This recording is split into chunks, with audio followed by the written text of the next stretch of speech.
Class में आपका स्वागत है। आज हम लोग CSS का दूसरा चैप्टर स्टार्ट करेंगे। कल हम लोग पहला चैप्टर पढ़े थे जिसमें CSS के इंट्रोडक्शन को समझे थे और एक छोटा सा एग्जांपल हम लोगों ने देखा था कि CSS का प्रयोग कैसे करते हैं।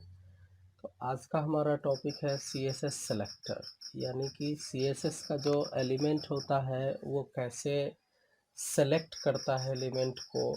तो उसके तरह तरह के जो टाइप्स है वो देखेंगे हम लोग। चलिए देखते हैं कि कैसे CSS सेलेक्टर का प्रयोग होता है।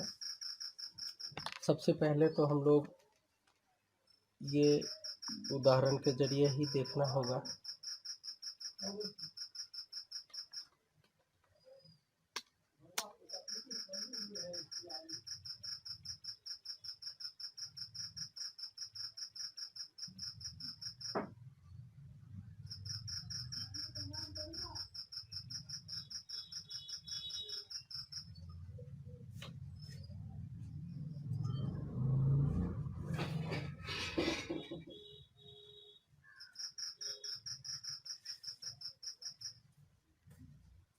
सेलेक्टर किसको कहते हैं चलिए देखते हैं। कल हम लोगों ने देखा था ये internal.html के नाम का एक फाइल बनाया था, internal.css के नाम का फाइल बनाया था। कल हम लोगों ने ये भी देखा था कि CSS का जो प्रयोग है वो इंटरनल भी होता है और एक्सटर्नल भी होता है। तो ये समझ चुके होंगे। जिस विद्यार्थी को भी किसी प्रकार का डाउट होगा, इस सब जो भी सेशन मैं क्लियर कर रहा हूँ, सेशन में अगर किसी प्रकार की दिक्कत हो तो आप कमेंट सेक्शन में लिख सकते हैं। चलिए, तो सेलेक्टर क्या होता है वो मैं आपको दिखाता हूँ।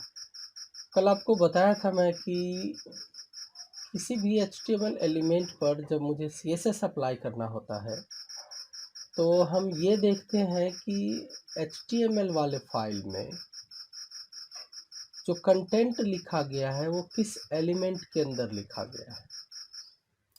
अगर आप ये ना समझ रहे हो कि एलिमेंट क्या होता है तो मैं एक मिनट के लिए बता दूं आपको एलिमेंट क्या होता है। ये जैसे कि यहाँ लिखा हुआ है welcome to my first CSS class. ये हमारा कंटेंट है, ये हमारा कंटेंट है और ये कंटेंट H1 के अंदर लिखा गया है। यहाँ H1 ओपन टैग है, यहाँ H1 क्लोजिंग टैग। तो इस टैग समेत कंटेंट को हम एलिमेंट बोलते हैं। तो इस एलिमेंट पर अगर मुझे CSS अप्लाई करना हो तो इसको कैसे सेलेक्ट करते हैं CSS में। तो चलिए देखते हैं। ये फाइल हमारा CSS वाला है और आप देख रहे हो कि यहाँ लिखा हुआ है H1। H1 कहने का मतलब कि ये वही नाम है जो यहाँ एलिमेंट का नाम है। तो CSS में हम एलिमेंट के नाम के जरिए भी सिलेक्ट कर सकते हैं और CSS में हम क्लास के जरिए भी सिलेक्ट कर सकते हैं, ID के जरिए भी सिलेक्ट कर सकते हैं। तो क्लास के जरिए कैसे करते हैं। जैसे देखिए ये H1 एलिमेंट है हमारा। ओपनिंग टैग के अंदर जाएंगे और लिखेंगे CLASS क्लास। क्लास का कुछ भी नाम दे देंगे, जैसे हम दे देते हैं हेडिंग। क्लास का नाम हमने हेडिंग दे दिया। अभी हम इसे गौर से देखते हैं कि हेडिंग क्लास का नाम दे दिया तो यहाँ पर फिर अब अगर मुझे क्लास के जरिए एक्सेस करना हो तो अब यहाँ एलिमेंट का नाम ना लिखते हुए मुझे डॉट लगाकर क्लास का नाम देना है। डॉट लगाकर क्लास का नाम देना है। ये हमारा सिलेक्टर है।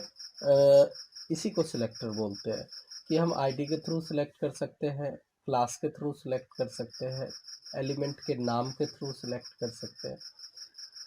तो देखते हैं हमारा ये जो HTML फाइल है वो रन करा के कि कैसा दिखता है। जो CSS हमने लिखा है वो अप्लाई हो रहा है या नहीं। तो यहाँ पर ये इंटरनल के नाम से था इंटरनल डॉट html इंटरनल, ये रहा हमारा फाइल। अब इसको मैं रन कराता हूँ। ये देखिए हमारा काम कर रहा है।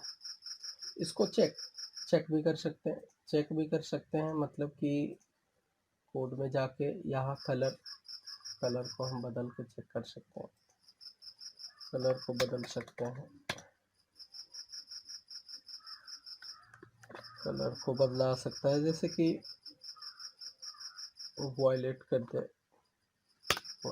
देते हैं। तो अभी टेक्स्ट जो हमारा हेडिंग में जो टेक्स्ट H1 के अंदर जो टेक्स्ट लिखा हुआ है कंटेंट, उसका कलर बैकग्राउंड कलर वॉयलेट हो जाएगा और उसका फॉन्ट कलर जो है रेड है। तो मैं यहाँ पे वाइट डाल देता हूँ, वाइट, और ये वाइट हो जाएगा। अभी मैं HTML पेज को रिफ्रेश करता हूँ, रिफ्रेश। देखिए ये वायलेट कलर का हो गया बैकग्राउंड, और ये हमारा वाइट कलर का हो गया, टेक्स्ट हमारा वाइट कलर का हो गया। तो यही है सिलेक्टर कि हम आईडी के थ्रू आईडी नहीं, क्लास के थ्रू सिलेक्ट किए हैं। देखिए हम आईडी के थ्रू भी कर सकते हैं। तो उसके लिए क्या करना है, तो सिंपली क्या किया जाता है कि आईडी टैग का ही एट्रीब्यूट है। तो जैसे कि H1 के अंदर मैंने क्लास डिफाइन किया है, उसी प्रकार से आईडी भी डिफाइन होता है। तो आईडी के जरिए भी किया जा सकता है, जैसे कि मैं यहाँ पे, या क्लास को हटा भी सकते हैं, नहीं तो क्लास रहेगा भी और आईडी लिख देते हैं। आईडी भी कुछ ना कुछ आईडी बनाना पड़ेगा। जैसे कि मैं HED हेड बनाता हूँ आईडी, और देखते हैं यहाँ पर CSS वाला जो फाइल है, इसके अंदर हम हेडिंग था, ये तो अभी हमारा क्लास का नाम है, तो इसे हम डिलीट कर देते हैं। अब हम गौर से समझते हैं कि आईडी के थ्रू कैसे एक्सेस करते हैं CSS में किसी भी एलिमेंट को। तो सिलेक्ट करने का तरीका ये है कि हम आईडी से जब भी करेंगे तो सबसे पहले हम हैश का सिंबल देते हैं, फिर हम आईडी का नाम लिखते हैं। जैसे हेड बनाया था, हेड लिख, इसको सेव कर दिया, रिफ्रेश किया, HTML फाइल को रिफ्रेश किया। देखिए अभी आपका HTML फाइल पर CSS जो है वो काम नहीं किया। तो काम नहीं किया, क्यों नहीं किया मैं देखता हूँ। CSS का जो CSS में जो मैंने आईडी का नाम लिखा है HEAD, और यहाँ क्या लिखा हुआ है HED, तो ये स्पेलिंग मिस्टेक है। आप भी ध्यान रखेंगे इसको कि स्पेलिंग मिस्टेक जब भी होगा काम नहीं करेगा। अब HED मैंने कर दिया है। HTML फाइल को रिफ्रेश करते हैं, फिर भी हमारा काम नहीं कर रहा है। तो अब क्या समस्या है ज़रा गौर से देखा जाए।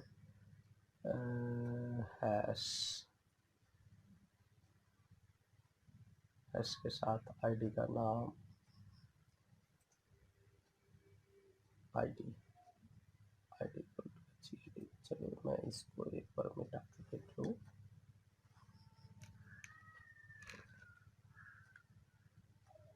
क्लास रहेगा तो आईडी काम नहीं करता है, इसीलिए आप ध्यान रखें, या तो क्लास के थ्रू अगर एलिमेंट को सिलेक्ट कर रहे हैं तो क्लास बनाएं, और आईडी के थ्रू एक्सेस कर रहे हैं तो आईडी बनाएं, नहीं तो आप एलिमेंट के नेम के थ्रू भी एक्सेस कर सकते हैं। तो आपने देखा कि जो हम सिलेक्टर पढ़ रहे थे, सिलेक्टर आज हम लोग जो है सिलेक्टर पढ़ रहे थे, सिलेक्टर। तो सिलेक्टर के अंदर जो है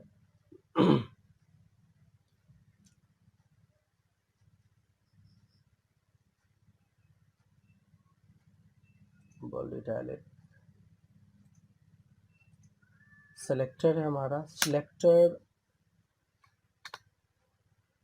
पहला था THROUGS through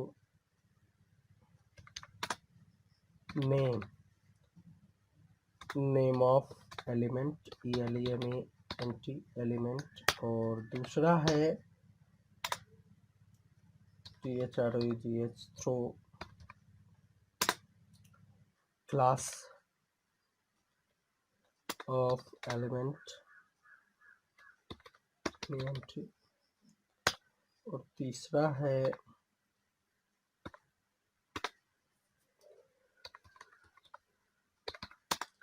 through ID of element. नहीं समझे तो एक बार मैं रिपीट कर देता हूँ। थ्रू नेम, नाम के थ्रू कैसे एक्सेस करते हैं, यानी नाम के थ्रू कैसे सेलेक्ट करते हैं एलिमेंट को सीएसएस के अंदर। तो देखिए हमारा ये दो फाइल है, एक internal dot H T M L, एक है internal dot C S S, ये हमारा। तो इसमें हम एलिमेंट के नाम के थ्रू, सबसे पहले तो एलिमेंट के नाम के थ्रू हम एक्सेस करते हैं, देखते हैं। अब देखिए यहाँ पे हमारा जो सी एस एस का एचटीएमएल वाला फाइल है, अभी मैंने रिफ्रेश किया, इस पर कोई सी एस एस अप्लाई नहीं हो रहा है। इसलिए अप्लाई नहीं हो रहा है कि यहाँ हम सी एस एस के अंदर आईडी के थ्रू किए हुए, आईडी है ही नहीं, आईडी मैंने डिलीट कर दिया। H1, जब हम H1 यूज करेंगे, यानी H1, यहाँ पर H1 टैग है और वही H1 मैंने यहाँ यूज किया है, तो ये एलिमेंट का नाम हो गया। तो H1 एलिमेंट के थ्रू हम सेलेक्ट किए हैं, इसीलिए ये नेम के थ्रू सेलेक्ट हो गया। अब ये रिफ्रेश करेंगे HTML फाइल को, CSS अप्लाई होगा, हो गया अप्लाई।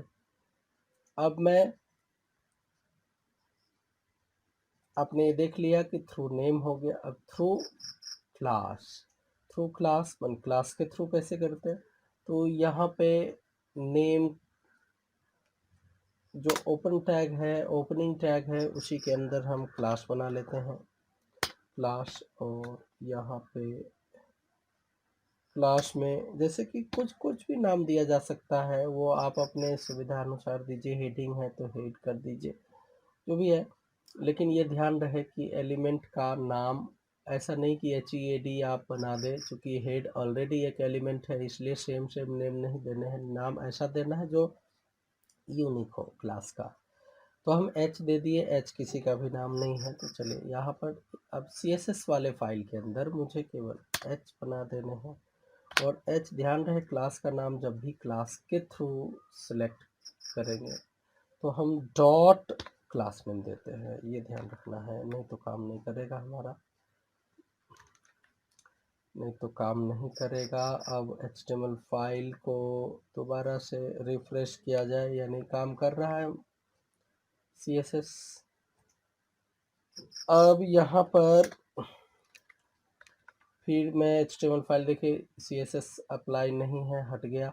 मैं तीसरा प्रयोग कर रहा हूँ कि through ID of element, element के आईडी के थ्रू कैसे एक्सेस करते हैं। तो सिंपली जो HTML हमारा फाइल है, उसके अंदर एलिमेंट के अंदर से हम ओपनिंग टैग के अंदर आईडी एक एट्रीब्यूट है, सिंपल आईडी हम दे देते हैं। आईडी दे देते हैं, मान लीजिए H ही दे दिया, क्योंकि क्लास देने हैं तो आईडी नहीं, आईडी देना है तो क्लास नहीं, दोनों ध्यान रखने हैं इस चीज़ को। किसी एक ही के थ्रू सेलेक्ट हो सकता है, तो एक ही नाम देंगे हम।